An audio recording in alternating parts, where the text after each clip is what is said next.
इंद्र कैलाश से भगवान विष्णु से मिलने के लिए निकल गए। इंद्र के मन में शंका और संदेह दोनों ही भरे हुए थे। दूसरी तरफ बजरंगी और तारका तीनों अपनी कुटिया पहुंच चुके थे। पहुंचते ही बजरंगी ने कलश से पानी निकालकर तारका पर छिड़का। तारका होश में आया। माँ, तारका, शांत हो जाओ, सब ठीक हो गया है। मैं यहाँ कैसे? मेरी तपस्या? तुम्हारी तपस्या पूर्ण हो गई तारका। ब्रह्मा जी तुमसे प्रसन्न हुए और उन्होंने ही हमारी बलि से रक्षा की। क्या तुम्हें कुछ भी याद नहीं? नहीं माँ, मुझे उनका प्रकट होना अभी याद तो आ रहा है, लेकिन मेरी उनसे बातचीत कुछ याद नहीं। क्या मतलब? पिताश्री, उनके तेज और प्रकाश से मंत्र मुक्त होकर मैं अपना होश खो बैठा। मुझे कुछ भी याद नहीं है। कुछ भी हो, ये बात बलि को पता नहीं चलनी चाहिए। जब तक तुम्हें कुछ भी याद नहीं आता तब तक हमें बलि को अंधेरे में रखना होगा। हमें उन्हें यह विश्वास दिलाना होगा कि तारका की तबीयत बहुत खराब है, ताकि वो युद्ध के ऐलान में थोड़ी देरी करे, जिससे हमें भी थोड़ा समय प्राप्त हो। इंद्र विष्णु जी के गढ़ पर पहुंच चुके थे। उन्होंने अपना शीश शेषनाग के सामने झुकाया और विष्णु से मिलने की अनुमति मांगी। हे शेषनाग, मेरी चिंता का निवारण सिर्फ विष्णु कर सकते हैं। भगवान विष्णु से मेरी भेंट करा दे और उन्हें मिलने की अनुमति दें। जैसे ही इंद्र ने ये कहा, शेषनाग का शरीर खुलने लगा और बीच में विष्णु जी आराम करते हुए दिखे। उनको देखते ही इंद्र ने साष्टांग दंडवत प्रणाम किया और बोला, हे शशि वैनम चतुर्भुजम। बोलो इंद्र, क्या समस्या आन पड़ी? प्रभु, वो ब्रह्मा ने तारका को वरदान दे दिया है। अब ये वरदान क्या है वो तो मुझे नहीं पता, पर ये जरूर जानता हूं कि जो भी हो, एक बड़ी समस्या देवलोक पर मंडरा रही है। और प्रभु, इस समस्या का निवारण शिव की उपस्थिति के बिना नामुमकिन है। भगवान विष्णु के चेहरे पर एक मंद सी मुस्कुराहट थी और वो इंद्र की बातें ऐसे सुन रहे थे जैसे एक पिता अपने पुत्र की बातें बड़े ही उत्साह और नवम भाव से सुन रहे थे। यह देखकर इंद्र ने भगवान विष्णु को संबोधित करते हुए बोला, प्रभु, आप क्यों मुस्कुरा रहे हो? क्या प्रभु, आप ये सब पहले से जानते हो? इंद्र, यह समझ लो कि देव हो या असुर, समय सबके लिए करवट बदलता है। अभी उनका पलड़ा भारी है। समय तुम्हारे भी पालने में आएगा। हमें इंतजार करना चाहिए अपने समय का। और हाँ, मैं सब जानता हूँ, लेकिन उसे रोकने या उसे ढकल देना मेरा कर्तव्य नहीं।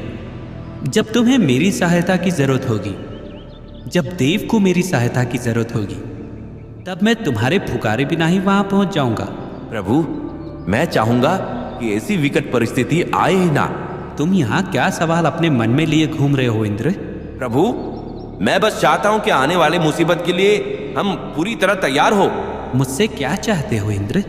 प्रभु, इस युद्ध को बिना शिव की उपस्थिति के लड़ना और विजयी होना लगभग नामुमकिन है। और शिव के आसपास पहुंचने के लिए पहले नंदी और वासुकी तक पहुंचना होगा, और वो सिर्फ आपके आदेश का ही पालन करेंगे। मैं सिर्फ आपकी अनुमति के लिए यहां आया हूं प्रभु।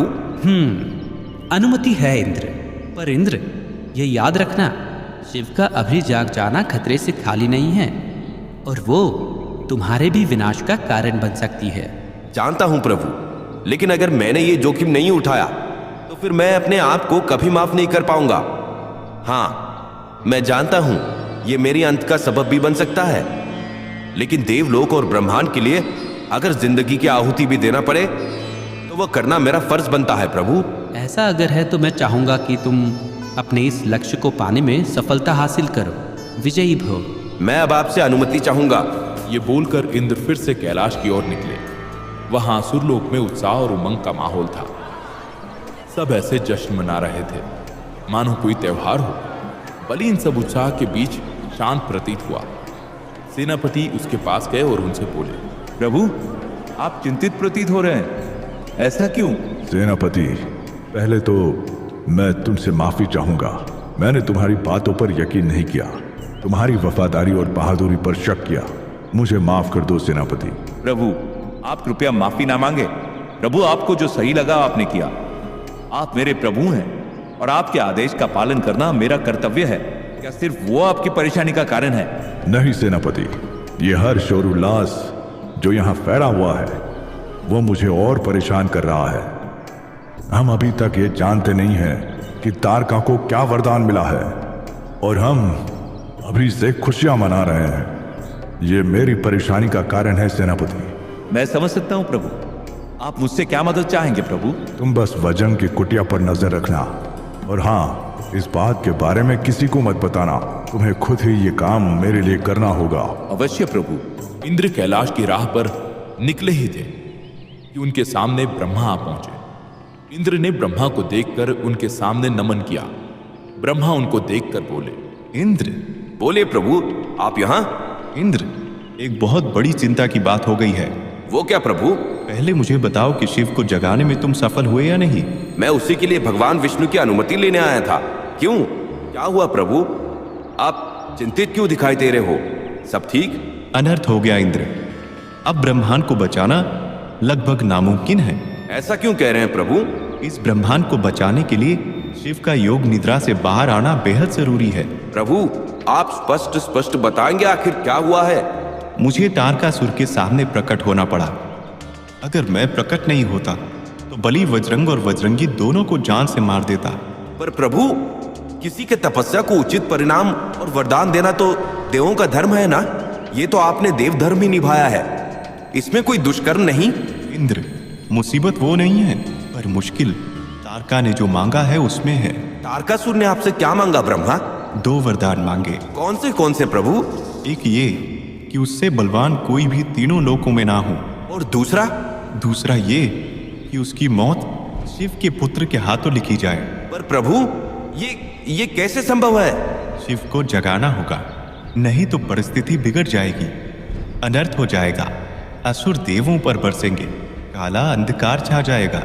आसमान में चिड़िया की आवाज नहीं बल्कि लोगों की चीखें गूंजेंगी। आग बरसेगा, वायु थम जाएगा। हमें शिव को जगाना होगा क्योंकि नाश आने वाला है। पर प्रभु, क्या कोई चारा नहीं है? मतलब हमारे पास कितना समय है? मैंने ये वरदान देते ही तारका को बेहोश कर दिया था। उसको उसके वरदान या शक्तियों के बारे में जरा भी अंदाजा नहीं है। हमारे पास समय बहुत कम है। शिव को जगाना होगा। ऐसा भी हो सकता है कि तारका को उसकी शक्तियां कभी याद ना आए। अक्सर विकट और भयावह परिस्थितियों में ही लोगों को अपनी असली शक्तियों के बारे में ज्ञात होता है इंद्र। और ऐसे में जब भी उसको याद आएगा वो पूरे ब्रह्मांड का सबसे शक्तिशाली जीव बन जाएगा। ब्रह्मांड के लिए एक बार फिर शिव को जगाना होगा।